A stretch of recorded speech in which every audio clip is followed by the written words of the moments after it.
ಆತ್ಮೀಯ ವೀಕ್ಷಕರೇ ನಮಸ್ಕಾರ. ನಂಬರ್ 1 ಚಾನಲ್ ಮುಖಾಂತರ ನಿಮಗೆ ಸ್ವಾಗತ ಬಯಸುತ್ತೇನೆ. ವೀಕ್ಷಕರೇ ನೋಡಿ, ವರ್ಷದ ಪರ್ವ ಕಾಲ ಸಮೀಪ ಬರ್ತಾ ಇದೆ. ಒಂದು ವರ್ಷದಲ್ಲಿ ನಾವು ಮಾಡಿದ ಸಾಧನೆ, ಯಾವ ರೀತಿ ನಾವು ಸಮಾಜದ ಮುಖಿಯಾಗಿ ಸಮಾಜದ ಒಂದು ದುಷ್ಕೃತ್ಯದಲ್ಲಿ ಅದನ್ನು ತೊಡೆದು ಹಾಕಲಿಕ್ಕೆ ಅನೇಕ ರೀತಿಯ ಹೋರಾಟ ಮಾಡಿದ್ದೀವಿ. ಆ ಬೆಳಕಿನಿಂದ ಕೆಲವು ಸಮಸ್ಯೆಗಳು ಪರಿಹಾರವೂ ಸಹಿತ ಆದವು. ನಮ್ಮ ಚಾನಲ್ನಿಂದ ನಮಗೆ ತುಂಬ ಸಂತೋಷ.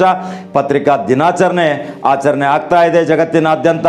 ಇವತ್ತು ಜುಲೈ 1ರಿಂದ 30ರವರೆಗೆ ಪತ್ರಿಕಾ ದಿನಾಚರಣೆ ಆಚರಿಸಬಹುದು. ಅದಕ್ಕೆ ಒಂದು ನೀತಿ ರೀತಿ ಸಿದ್ಧಾಂತ ಇದೆ. ಅರ್ಹ ಪತ್ರಕರ್ತನಿಗೆ ಅರ್ಹ ಗೌರವ ಕೊಡುವುದು ನಿಜವಾದ ಒಬ್ಬ ಸಾಮಾಜಿಕ ಕಾರ್ಯಕರ್ತ ಮತ್ತು ಸಾಮಾನ್ಯ ವ್ಯಕ್ತಿಯ ಒಂದು ಘಟನೆ ವೀಕ್ಷಕರೇ. ಯಾಕೆಂದರೆ ಇವತ್ತು ಏನಾಗ್ತಾ ಇದೆ ನೋಡಿ, ನಮ್ಮ ಭಾರತ ದೇಶದ ದೇಶಭಕ್ತ ಸೇನೆಯ ಅಧ್ಯಕ್ಷರು ಆದಂಥ ಪ್ರಭಾವಿ ಯುವಕ ಭಾಳ ಒಳ್ಳೆಯ ಒಂದು 4 ಮಾತುಗಳಿಂದ ಎಷ್ಟೊಂದು ಅದ್ಭುತವಾಗಿ ತಮ್ಮೊಂದು 4 ನುಡಿ ಮಾತಾಡಿದ್ದಾರೆ. ಪ್ರಶಾಂತ್ ಭಜಂತ್ರಿ ಅಂತ ನೋಡಿ, ಆ ಹುಡುಗ, ಆ ಯುವಕನಲ್ಲಿ ಇರುವ ಪ್ರತಿಭೆ ಯಾರು ಗುರ್ತ ಮಾಡ್ತಾರೆ ಇವತ್ತು ಹೇಳಿ ನೋಡೋಣ.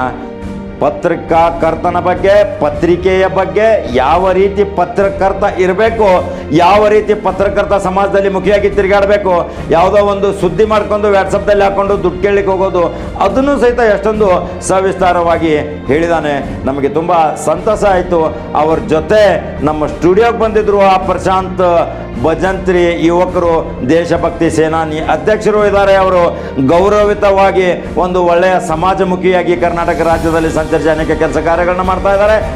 ಸಾಮಾಜಿಕ ಚಟುವಟಿಕೆಯಲ್ಲಿ ತೊಡಗಿ ಅವರ ತಮ್ಮ ಸಹಪಾಠಿ ಸಹೋದ್ಯೋಗಿಗಳಾದಂಥ ಪ್ರಶಾಂತ್ ಅರಳಿಕಟ್ಟಿ ಕರ್ನಾಟಕ ರಕ್ಷಣಾ ವೇದಿಕೆ ಚಿಕ್ಕ ಯುವಕ ಎಷ್ಟೊಂದು ಸಾಮಾಜಿಕ ಕಾರ್ಯದಲ್ಲಿ ತೊಡಗಿದ್ದಾನೆ, ಎಷ್ಟೊಂದು ಅದ್ಭುತ ಕಾರ್ಯಗಳನ್ನ ಮಾಡ್ತಾ ಇದ್ದಾನೆ. ಸಮಾಜ ಸೇವೆಯಲ್ಲಿ ತನ್ನ ಓಣಿಯಲ್ಲಿ, ಗ್ರಾಮದಲ್ಲಿ ಯಾವುದೇ ಕುಂದುಕೊರತೆ ಇದ್ದರೆ ತಕ್ಷಣ ಪತ್ರಿಕೆಗಳ ಮುಖಾಂತರ ಸಂಬಂಧಪಟ್ಟ ಅಧಿಕಾರಿಗಳಿಗೆ, ಸಂಬಂಧಪಟ್ಟ ರಾಜಕಾರಣಿಗಳಿಗೆ, ಕೌನ್ಸಿಲರ್ಗಳಿಗೆ ಎಚ್ಚರಿಕೆಯ ಗಂಟೆ ಹೇಳ್ತಾನೆ. ಆ ಯುವಕ ಒಂದು ಕರ್ನಾಟಕ ರಕ್ಷಣಾ ವೇದಿಕೆ ಒಂದು ರಾಜ್ಯ ಮಟ್ಟದ ಒಂದು ಸಂಘಟನೆ ಮಾಡಿಕೊಂಡು ಅವಿರತವಾಗಿ ಶ್ರಮ ಮಾಡ್ತಾ ಇದ್ದಾರೆ. ಅವ್ರ ಜೊತೆ ಅನೇಕರು ಕೂಡ್ಕೊಂಡು ಬಂದಿದ್ರು. ಅವ್ರು ಎಲ್ಲರೂ ಬಂದು ನಮಗೆ ನಮ್ಮ ಸ್ಟುಡಿಯೋಗೆ ಬಂದು ನಮ್ಮನ್ನು ಸತ್ಕಾರ ಮಾಡ್ತಾರಂದರೆ ಯಾತಕ್ಕಾಗಿ? ಇದೊಂದು ಯಕ್ಷ ಪ್ರಶ್ನೆ ವೀಕ್ಷಕರೇ. ಸತ್ಕಾರ ಯಾತಕ್ಕೆ ಮಾಡ್ತಾರೆ? ಸತ್ಕಾರ ಮಾಡುವ ಉದ್ದೇಶವೇನು? ಸಮಾಜದಲ್ಲಿ ಒಂದು ಒಳ್ಳೆ ಕೆಲಸ ಮಾಡಿದವನಿಗೆ ಸತ್ಕಾರ ಮಾಡೋದು ಪರಮ ಆದ್ಯ ಕರ್ತವ್ಯ. ಸತ್ಕಾರ ಮಾಡಿಸಿಕೊಳ್ಳುವನು ಸಹಿತ ನಾನು ಏನೋ ಸಮಾಜದಲ್ಲಿ ಒಂದು ಸಾಧನೆ ಮಾಡಿದ್ದೀನಿ, ಸಮಾಜಕ್ಕೆ ಒಂದು ಒಳ್ಳೆಯದು ಮಾಡಿದ್ದೀನಿ ಅನ್ನೋ ಮನೋಭಾವನೆ ಇಟ್ಕೊಂಡು ಅವನು ಸತ್ಕಾರ ಮಾಡ್ಕೋಬೇಕು. ಇಲ್ಲಿಕ್ಕೆ ಡಂಬಾಚಾರದಿಂದ ಯಾರು ಸತ್ಕಾರ ಮಾಡ್ಕೊಂಡ್ರೆ ಸತ್ಕಾರ ಅಲ್ಲ. ಅದಕ್ಕೆ ಒಂದು ಕವಿಗಳು ಹೇಳ್ತಾರೆ, ಒಂದು ಡಾಕ್ಟ್ರ್ ಹತ್ರ ಒಂದು ಕೊಳೆತು ಸಾಂಬಾರ ಮತ್ತು ಒಂದು ಕಮರಿದ ಬಜಿ ತಿಂದು 2 ವ್ಯಕ್ತಿಗಳು ಹೋಗ್ತಾರೆ. ಆ ಡಾಕ್ಟ್ರ್ ಹತ್ರ ನನಗೆ ಹೊಟ್ಟೆ ನೋವು ಬಂದಿದೆ ಅಂತ ಆ ವೈದ್ಯರನ್ನ ಕೇಳಿದ ತಕ್ಷಣ ವೈದ್ಯರು ಹೇಳ್ತಾರೆ, ಏನು ತಿಂದಿದ್ದೀರಾ ಅಂತ. ನಾನು ಒಂದು ಕೊಳತಿದ್ದ ಪಾತಾಳ ಭಾಜಿ ತಿಂದಿದ್ದೀನಿ. ಮತ್ತು ನೀನೇನು ತಿಂದಿದ್ಯಪ್ಪ? ನಾನು ಕಮರಿದ ಬಜಿ ತಿಂದಿದ್ದೀನಿ. ಇಬ್ಬರು ಒಟ್ಟಾಗಿ ಒಳ್ಳೆ ಜೋಡಿಯಾಗಿ ಕುಡ್ಕೊಂಡ್ಬಿಟ್ಟಿದ್ದೀರಿ.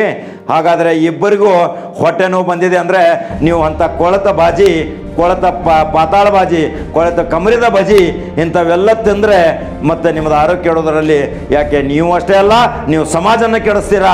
ನೀವು ಭಾಳ ಹುಷಾರಾಗಿರಬೇಕು. ಯಾಕೆಂದರೆ ದಿಢೀರನೇ ಏನೋ ಒಂದು ಹೊಟ್ಟೆ ತುಂಬಲಿಕ್ಕೆ ಹೋಗಿ ಏನಾದರೂ ತಿಂದು ಅರಗಿಸಿಕೊಳ್ಳಲಾರದಂತೆ ನೀವೀಗ ನನ್ನ ಹತ್ರ ಬಂದಿದ್ದೀರಾ. ಇದಕ್ಕೆ ಔಷಧ ಏನಂದರೆ ಇಂಥ ಹೊಲಸು ಪದಾರ್ಥಗಳನ್ನ ತಿನ್ನೋದು ಬಿಟ್ಟು ಮತ್ತೊಬ್ಬರಿಗೆ ತಿನ್ನಿಸೋದನ್ನು ಸಹಿತ ನೀವು ತಕ್ಷಣ ನಿಲ್ಲಿಸಬೇಕು. ಆವಾಗ ನಿಮಗೆ ಗೌರವ, ಮಾನ, ಮರ್ಯಾದೆ ಬರುತ್ತೆ. ನೋಡಿ ವೀಕ್ಷಕರೇ, ವೈದ್ಯರು ಹೇಳ್ತಾರೆ ಈ ವ್ಯಕ್ತಿ ಒಂದು ನುಡಿ, ಸಮಾಜ ಯಾವ ಮುಖಿಯಾಗಿ ಕಾರ್ಯನಿರ್ವಹಿಸ್ತಾ ಇದೆ, ಸಮಾಜದ ಯಾವ ಕಾರ್ಯಗಳಲ್ಲಿ ತೊಡಗಿದ್ದೀವಿ ನಾವು. ಏನೋ ಲಕ್ಷಾಂತರ ಸಾಲ ಸೂಲ ಮಾಡಿ ಆ ಸಾಲಗಾರರು ಬೆನ್ನು ಹತ್ತಾರಂತ ಒಂದು ಪತ್ರಿಕೋದ್ಯಮಕ್ಕೆ ಬರೋದು, ಒಂದು ಮುಖ ತಪ್ಪಿಸಿ ಅಡ್ಡಾಡೋದು, ರಾತ್ರಿ 1 ಗಂಟೆ 2 ಗಂಟೆಗೆ ಮನೆಗೆ ಹೋಗೋದು. ಯಾಕೆ? ಸಾಲಗಾರ ಕಾಟಲ್ಲ.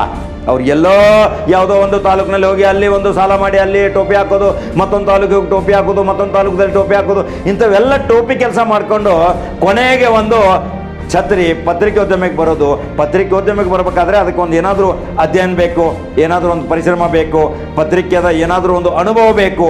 ಒಂದು ಪೇಜು ಬಿಳಿ ಹಾಳೆ ಮೇಲೆ ಒಂದು ಭಾರತದ ಪ್ರಚಲಿತ ಸಮಸ್ಯೆಗಳ ಬಗ್ಗೆ ಒಂದು ವಾಕ್ಯ ಬರಿ ಅಂದರೆ ಬರೀಲಿಕ್ಕೆ ಆಗೋದಿಲ್ಲ.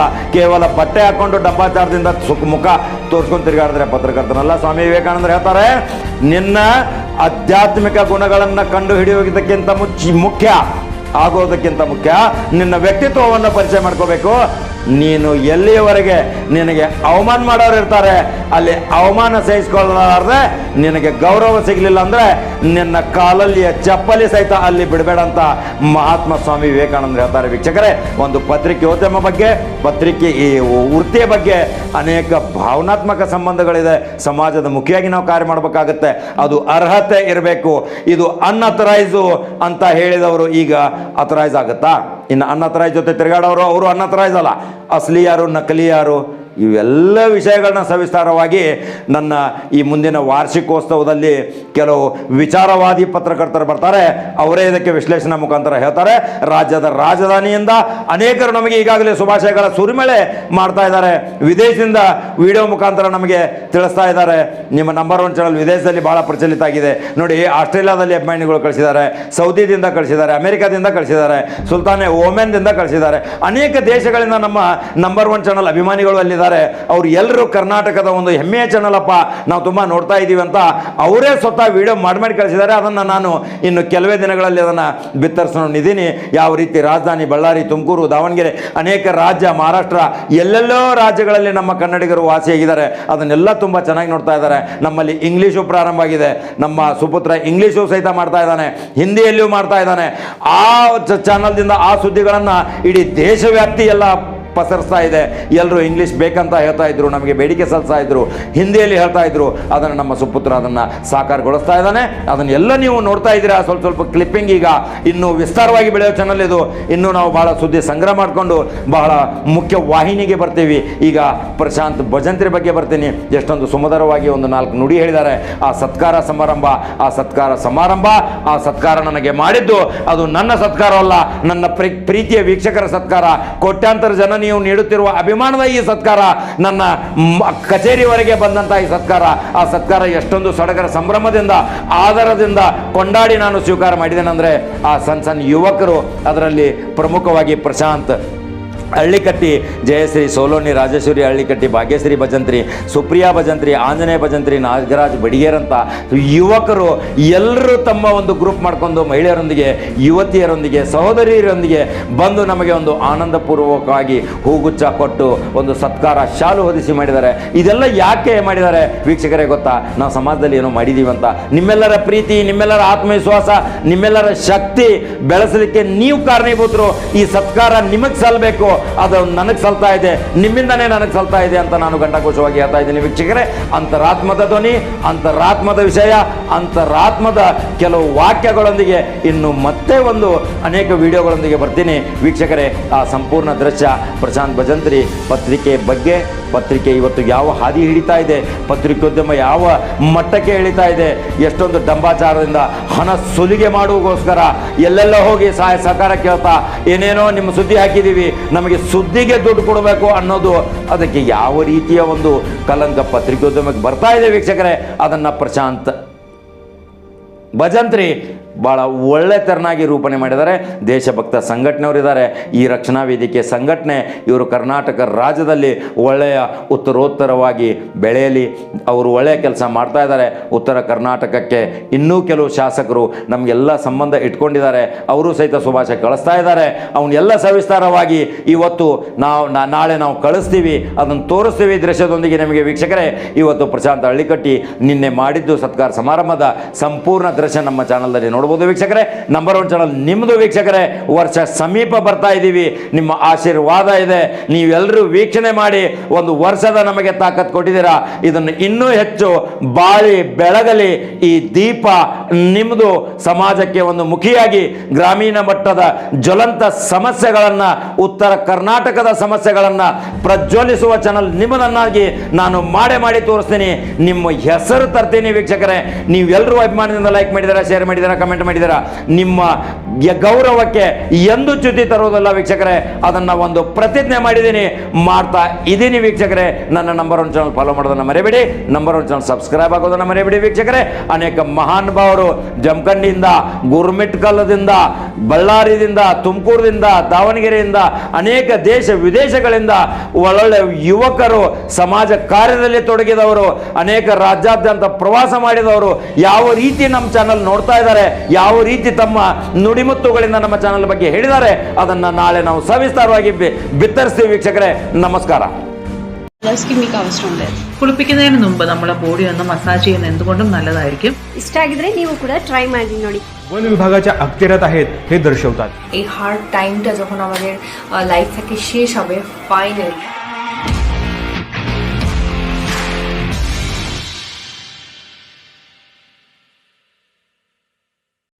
ಶ್ರೀ ಸಾಯಿ ಗಣಪತಿ ಜ್ಯೋತಿಷ್ಯ ಮಂದಿರ. ನಿಮ್ಮ ಯಾವುದೇ ರೀತಿ ಕಷ್ಟಕರವಾದ ಸಮಸ್ಯೆ ಇದ್ದರೆ ಕೊಳ್ಳೇಗಾಲದ ದೈವಶಕ್ತಿ ಹಾಗೂ ಮಂತ್ರಶಕ್ತಿಯಿಂದ 5 ದಿನಗಳಲ್ಲಿ ಪರಿಹಾರ ಮಾಡಿಕೊಡುತ್ತಾರೆ. ಮಕ್ಕಳ ವಿದ್ಯಾಭ್ಯಾಸದಲ್ಲಿ ತೊಂದರೆ, ಉದ್ಯೋಗ ಅಡಚಣೆ, ಮದುವೆ ವಿಚಾರದಲ್ಲಿ ವಿಘ್ನ, ವ್ಯಾಪಾರ ನಷ್ಟ, ಸಂತಾನ ಫಲ ಇಲ್ಲದಿದ್ದರೆ, ಆರೋಗ್ಯದಲ್ಲಿ ತೊಂದರೆ, ಗಂಡ ಹೆಂಡತಿ ಕಲಹ, ಡಿವೋರ್ಸ್ ಪ್ರಾಬ್ಲಮ್, ಸಾಲ ಬಾಧೆ, ಸ್ತ್ರೀ ವಶೀಕರಣ ಹಾಗೂ ಪುರುಷ ವಶೀಕರಣ ನಿಮ್ಮ ಇಷ್ಟಾರ್ಥ ಪ್ರಕಾರ ಮಾಡಿಕೊಡುತ್ತಾರೆ. ನಿಮ್ಮ ಮನಸ್ಸಿನಲ್ಲಿ ಯಾವುದೇ ರೀತಿ ಗುಪ್ತ ಸಮಸ್ಯೆ ಇದ್ದರೆ, ಯಾರಿಗೂ ಹೇಳ್ಕೊಳಕಾಗದೆ ಮಾನಸಿಕವಾಗಿ ನಿಮ್ಮ ಜೀವನದಲ್ಲಿ ನೀವು ಜಿಗುಪ್ಸೆ ಹೊಂದಿದರೆ, ಕೊಳ್ಳೇಗಾಲದ ಮಂತ್ರಶಕ್ತಿಯಿಂದ 5 ದಿನಗಳಲ್ಲಿ ಪರಿಹಾರ ಶತಸಿದ್ಧ. ಅಸಾಧ್ಯವಾದದ್ದು ಇಲ್ಲಿ ಸಾಧ್ಯ. ಗುರುಜಿ ಅವರನ್ನು ನೇರವಾಗಿ ನಿಮ್ಮ ಮನೆಗೆ ಬಂದು ಭೇಟಿ ಮಾಡಬಹುದು.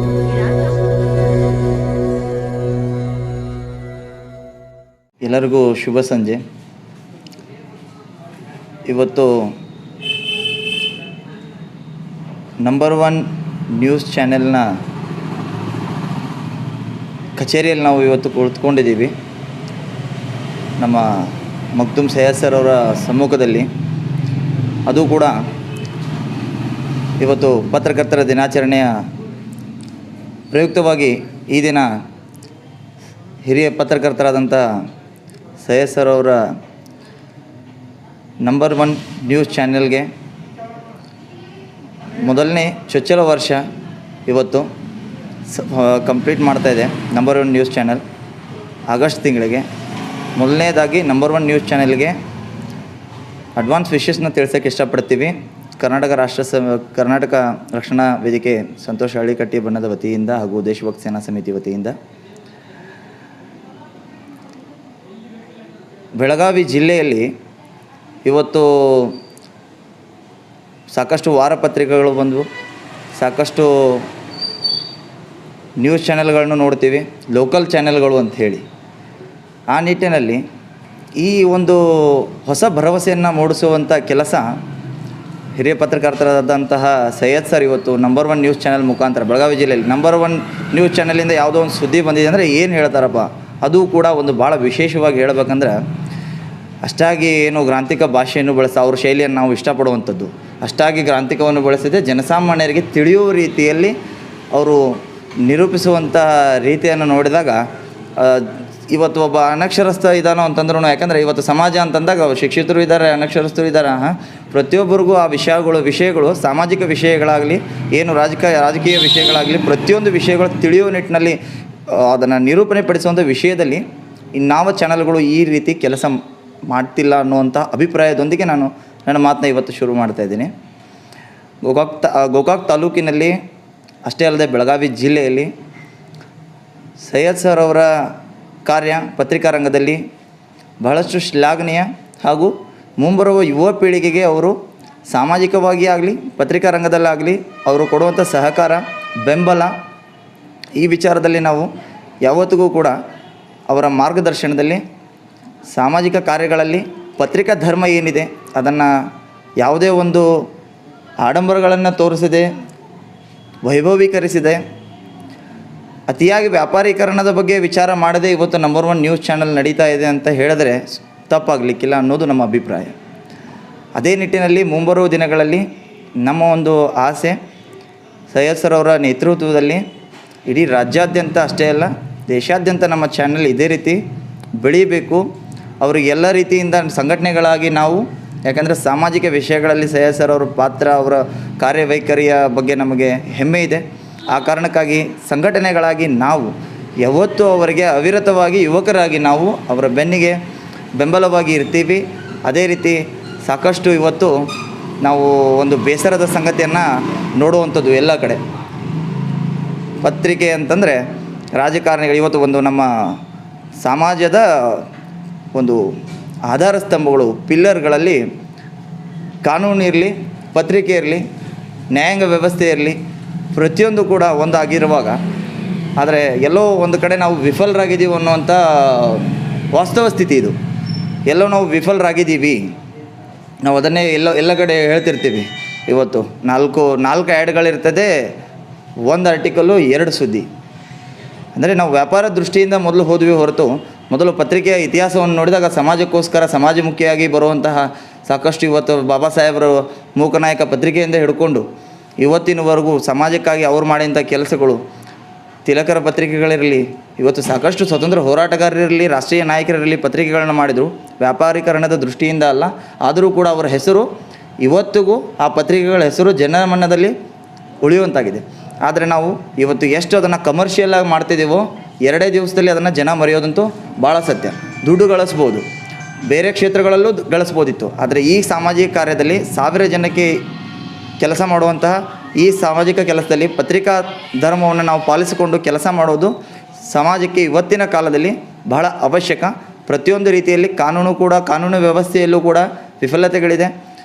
ಪ್ರತಿಯೊಂದು ಕ್ಷೇತ್ರದಲ್ಲೂ ವಿಫಲತೆಗಳು ಇದ್ದರೂ ಕೂಡ ಸಂಘಟನೆಗಳಾಗಲಿ, ಜೊತೆಗೆ ಅದಕ್ಕಿಂತ ಹೆಚ್ಚಿನ ಜವಾಬ್ದಾರಿ ಮಾಧ್ಯಮದ ಜವಾಬ್ದಾರಿ ಹೆಚ್ಚದಾಗಿರುವುದರಿಂದ ಮಾಧ್ಯಮಗಳು ಯಾವತ್ತು ಜನಪರವಾಗಿ ಕೆಲಸ ಮಾಡ್ತಾವೆ. ಯಾಕೆಂದರೆ ಜನಪರವಾದ ಒಂದು ಧ್ವನಿ ಇವತ್ತು ಜನಪ್ರತಿನಿಧಿಗಳಿಗಿರಲಿ, ಸರ್ಕಾರವನ್ನು ಎಚ್ಚರಿಸುವಂಥ ಕೆಲಸ ಮಾಡಬೇಕಾದ ಮಾಧ್ಯಮಗಳೇ ಅವರ ಬಕೆಟ್ಗಳಾಗಿ ವರ್ತನೆ ಮಾಡೋಕ್ಕೆ ಶುರು ಮಾಡಿಬಿಟ್ರೆ ಜನರ ಧ್ವನಿ, ಬಡವರ ಧ್ವನಿ ಹುದುಗಿ ಹೋಗುತ್ತದೆ.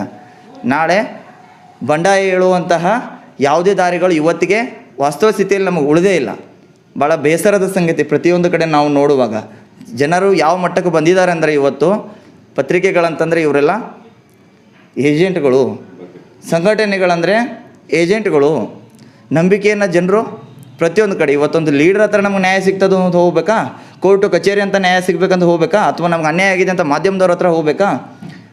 ಭಯದಲ್ಲಿ ಇವತ್ತು ವಿಚಾರ ಮಾಡುವಂಥ ವಾಸ್ತವ ಸ್ಥಿತಿ ನಡೆದಂಥ ಸ್ಥಿತಿಯಲ್ಲಿ ಪತ್ರಿಕೆಗಳಾಗಿ ತಮ್ಮ ಜವಾಬ್ದಾರಿಯನ್ನು ತಾವು ಅರಿತುಕೊಂಡು ಕಮರ್ಷಿಯಲಾಗಿ ಥಿಂಕ್ ಮಾಡೋದನ್ನು ಬಿಟ್ಟು ಸಾಮಾಜಿಕವಾಗಿ ಕೆಲಸ ಮಾಡಿದರೆ ಅದನ್ನು ನಾವು ಕೂಡ ಒಪ್ಕೊಳ್ಬೇಕು. ಕಮರ್ಷಿಯಲಾಗಿ ಥಿಂಕ್ ಮಾಡಬೇಕು. ಹೌದು, ಪತ್ರಿಕೆಗಳು ಇಲ್ಲ ಅಂತಂದರೆ ಒಂದು ಸಂಚಿಕೆ ಮಾಡಬೇಕಾದ್ರೆ ಎಷ್ಟೋ ಕಷ್ಟ ಇದೆ. ಇವತ್ತು ಯೂಟ್ಯೂಬ್ ಚಾನಲ್, ನಮ್ಮ number 1 news channel YouTube channel ಹೊರಹೊಮ್ಮಿದೆ. ಬರೋ ದಿನಗಳಲ್ಲಿ ಕೇಬಲ್ ನೆಟ್ವರ್ಕ್ಗಳಲ್ಲೂ ಬರುವಂಥ ಕೆಲಸ ಆಗಲಿ. ಎಲ್ಲದರ ಜೊತೆಗೆ ಒಳ್ಳೆಯ ವಿಷಯಗಳು ಜನರಿಗೆ ತಲುಪ್ತಾ ಇದ್ದರೆ ಜಾಹೀರಾತುಗಳು ತಾನಾಗೇ ಬರುತ್ತೆ. ಆದರೆ ನಾವು ದುಡ್ಡಿನ ಬೆನ್ನತ್ತಿ, ಜಾಹೀರಾತನ್ನು ಬೆನ್ನತ್ತಿ ಇವತ್ತು ನಾವು ಕೆಲಸ ಮಾಡ್ತೀವಿ. ಯಾರು ನಮಗೆ ಜಾಹೀರಾತು ಕೊಡ್ತಾರೋ ಅವ್ರನ್ನ ದಾನಶೂರ ಕರ್ಣ ಅಂಥೇಳಿ ಬಿಂಬಿಸೋದು, ಸ್ಟ್ಯಾಂಡಿಂಗ್ ಫೋಟೋಸ್ಗಳು ಹಾಕೋದು. ನಿಜವಾದ ಕರ್ಣ ಎಲ್ಲೋ ಅಲ್ಲಿ ರಸ್ತೆಯಲ್ಲಿ ಬಟ್ಟೆ ಹರ್ಕೊಂಡು ಸಮಾಜ ಸೇವೆ ಮಾಡ್ತಿರ್ತಾನೆ, ಅವನ ಬಗ್ಗೆ ನಾವು ವಿಚಾರ ಮಾಡೋದಿಲ್ಲ. ಇಲ್ಲಿ AC ರೂಮಲ್ಲಿ ಕೂತ್ಕೊಂಡು ದಾನಶೂರ ಕರ್ಣ ಆಗಿರ್ತಾನೆ. ಬಡವರಿಗೆ, ರೈತರ ಬಗ್ಗೆ ಕಾಳಜಿ ಇಲ್ಲದಂಥ ವ್ಯಕ್ತಿ, ಅವನಿಗೆ ಭಾಷಣ ಯಾರೋ PA ಬರೆದು ಕೊಡ್ತಿರ್ತಾನೆ. ಹೃದಯಾಂತರದಿಂದ ಸಮಾಜ ಸೇವೆ ಮಾಡುವಂಥ, ಸಮಾಜಕ್ಕಾಗಿ ತನ್ನ ಮನೆಯನ್ನು ಬಿಟ್ಟು ಇವತ್ತು ಕೆಲಸ ಮಾಡುವಂಥ ಸಾಕಷ್ಟು ಸಾಮಾಜಿಕ ಕೆಲಸ ಮಾಡುವಂಥ ಸಾಮಾಜಿಕ ಕಾರ್ಯಕರ್ತ ಇದ್ದಾರೆ, ಪತ್ರಕರ್ತರು ಇವತ್ತಿಗೂ ಇದ್ದಾರೆ. ಆದರೆ ನಮ್ಮಂಥವ್ರಿಗೆ ಕಾಲ ಅಲ್ಲಪ್ಪ ಅಂತ ಹೇಳ್ತಿರ್ತಾರೆ ಅವರೆಲ್ಲ. ನಮ್ಮಂಥವ್ರಿಗೆ ಇದಲ್ಲ ಕಾಲ ಅಂತ ಹೇಳಿ. ಕಾಲ ಹೇಗಿದೆ ಹಾಗೇ ಇದೆ. ವ್ಯವಸ್ಥೆ ಬದಲಾಗಿರೋದ್ರಿಂದ ಜನರು, ನಾವು ಕೂಡ ಬದಲಾಗಬೇಕು. ನಮ್ಮ ಜವಾಬ್ದಾರಿನೂ ಇದರಲ್ಲಿ ಇರುವುದರಿಂದ. ಯಾಕಂದರೆ ಜನರು ನಮ್ಮ ಅಭಿಪ್ರಾಯಗಳು ಬದಲಾಗಿಲ್ಲ ಅನ್ನೋದು ಕಾರಣಕ್ಕೋಸ್ಕರ ವ್ಯವಸ್ಥೆ ಅಂತಂದರೆ ನಾವೆಲ್ಲರೂ ಬಂದ್ವಿ. ಆ ನಿಟ್ಟಿನಲ್ಲಿ ನಾವು ಕೆಲಸ ಮಾಡಿದ್ದೆ. ಆದರೆ ಮುಂಬರುವ ದಿನಗಳಲ್ಲಿ ಮಾಧ್ಯಮಗಳು, ಸಂಘಟನೆಗಳಿಂದ ಸಾಮಾಜಿಕ ಬದಲಾವಣೆ ಸಾಧ್ಯ. ಈ ಸಾಮಾಜಿಕ ಜವಾಬ್ದಾರಿ ಹಾಗೂ ಕಲಾವಿದರಿಗೆ, ಈ ಎಲ್ಲ ಮುಖ್ಯವಾಗಿ ಸಮಾಜವನ್ನು ಕಟ್ಟಬೇಕಾದ್ರೆ ಒಂದು ಕಲಾವಿದರಿಗೆ, ಒಂದು ಪತ್ರಕರ್ತರಿಗಾಗಲಿ, ಸಂಘಟನೆಗಳಿಗೆ ಸಾಮಾಜಿಕ ಜವಾಬ್ದಾರಿ ಅನ್ನೋದಿದೆ. ಆ ಸಾಮಾಜಿಕ ಜವಾಬ್ದಾರಿಯನ್ನು ನಾವೆಲ್ಲ ಕಾಪಾಡಿಕೊಂಡು ಇವತ್ತು ಪತ್ರಿಕಾ ದಿನಾಚರಣೆ ಅಂಗವಾಗಿ ಇವತ್ತು ನಮ್ಮ ಸಂಘಟನೆಯ ವತಿಯಿಂದ ಹಿರಿಯ ಪತ್ರಕರ್ತರಾದ ಸೈಯದ್ ಸರ್ ಅವರಿಗೆ ನಾವು ನಮ್ಮ ಪ್ರೀತಿಯಿಂದ ಇವತ್ತು ನಾವು ಅವರಿಗೆ ಸನ್ಮಾನಿಸೋದಕ್ಕೆ ಇಷ್ಟಪಡ್ತಿದ್ವಿ. ಯಾಕಂತಂದರೆ ಅವರ ಸನ್ಮಾನ ನಮ್ಮ ಹಾರೈಕೆ ಏನಂದರೆ ಇವತ್ತು ನಂಬರ್ 1 ನ್ಯೂಸ್ ಚಾನೆಲ್ ಈ 1 ವರ್ಷ 100 ವರ್ಷಗಳಾಗಬೇಕು. ನಂಬರ್ 1 ನ್ಯೂಸ್ ಚಾನೆಲ್ ಇನ್ನೂ ಸಾಕಷ್ಟು ಜನರಿಗೆ ನ್ಯಾಯ ಒದಗಿಸಿಕೊಡುವಂಥ ನಿಟ್ಟಿನಲ್ಲಿ. ಆಮೇಲೆ ಒಂದು ಪ್ರಶಂಸನೀಯ ವಿಷಯ ಅಂತಂದರೆ ನಾವು ಗಮನಿಸಿದ ಹಾಗೆ ನಂಬರ್ 1 ನ್ಯೂಸ್ ಚಾನೆಲ್ ಚುನಾವಣೆಯ ಸಂದರ್ಭದಲ್ಲಿ ಭಾಳ ಪಕ್ಷಪಾತವಿಲ್ಲದೆ ಭಾಳ ಪಾರದರ್ಶಕವಾಗಿ ಕೆಲಸ ಮಾಡಿದ್ರ ಬಗ್ಗೆ ನಾವು ಭಾಳ ಹೆಮ್ಮೆಯಿಂದ ಹೇಳ್ಕೊಳ್ಳೋಕೆ ಇಷ್ಟಪಡ್ತೀವಿ. ಅದೇ ನಿಟ್ಟಿನಲ್ಲಿ ಅವ್ರ ಕಾರ್ಯವೈಖರಿ ಈ ರೀತಿ ನಡೀಲಿ. ನಮ್ಮಂಥ ಯುವಕರ ಮೇಲೆ, ಸಂಘಟನೆಗಳ ಮೇಲೆ ಆಗಲಿ, ಪ್ರತಿಯೊಂದು ಸಾಮಾಜಿಕ ಕೆಲಸಗಳ ಮೇಲೆ ಹಿರಿಯ ಪತ್ರಕರ್ತರಾದಂಥ ನಮ್ಮ ಸೈಯದ್ ಸರ್ ಅವರ ಆಶೀರ್ವಾದ ಕೂಡ ಇರಲಿ ಅಂತೇಳಿ ಈ ಸಂದರ್ಭದಲ್ಲಿ ನಾವು ಕೇಳ್ತಾ ನಾನು 2 ಮಾತುಗಳನ್ನು